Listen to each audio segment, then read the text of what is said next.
but I also think that look, pay-per-view, people are saying pay-per-view is going to die. I don't think pay-per-view is going to die. I think pay-per-view is going to change.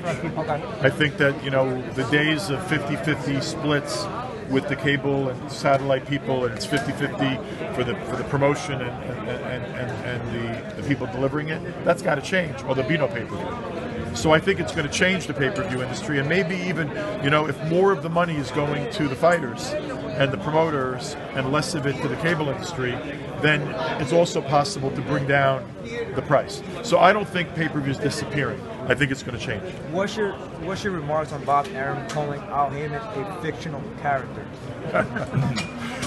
Mysterious character. Okay. But believe me, I speak to the guy twice a day. He's been my friend for 19 years. There ain't nothing fictional about him. In fact, not only is there nothing fictional about him, he's one of the most resourceful and smartest guys in this business. And every time everyone turns around and says, oh, well, Haymon's almost out of the business. Oh, what's happening with PBC? Well, there's an announcement of a 3-year Showtime deal and a multi-year Fox deal. And you know what? I'm rooting for streaming to work. And I think streaming is very important. But so is regular TV. So is premium cable, and so is broadcast television. And Fox is involvement on broadcast TV and cable TV, on basic cable and Showtime and premium cable. I don't think everybody else is running out of the business. Streaming is the future, but so space travel. Streaming's here and now also. And I want the zone to work.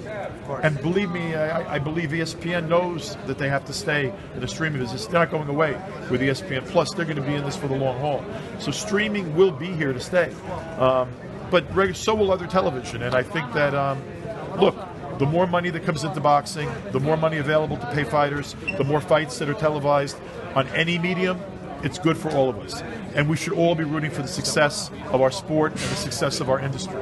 And I'm willing to work with anybody and to make the biggest fights and to make our sport successful. I want to see boxing once again be the sport of kings. You know, I grew up with Hagler, Hearns, Leonard, Duran, Ali.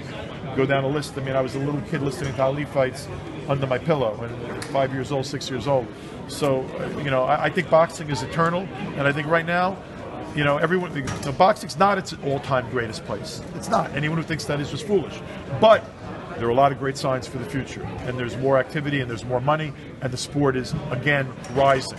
May it continue to rise. Do you agree? I have to run. Last question. Last one. Do you agree with Floyd Mayweather's statement on TMZ saying that him and Al don't want to make Crawford and Spence at the moment right now? They want to marinate it a little longer. I think there's no reason for that everyone involved would want to marinate it longer. And look, you know, Crawford's fighting on ESPN, and Spence is going to be fighting on Fox and Showtime. When the fight is big enough, when the money is so big that it can't help but not happen, when those two guys are staring each other down as number 1 and number 2 in the world pound for pound, at that moment in time, when the money's there, the fight will happen. And I still believe, even though it's going to be harder to some extent to make the biggest fights, with so many people having allegiances to different companies, when the money's big enough and the fight's big enough, you will see the biggest fights. Thank you for your time. We hope to see you soon. Thank you.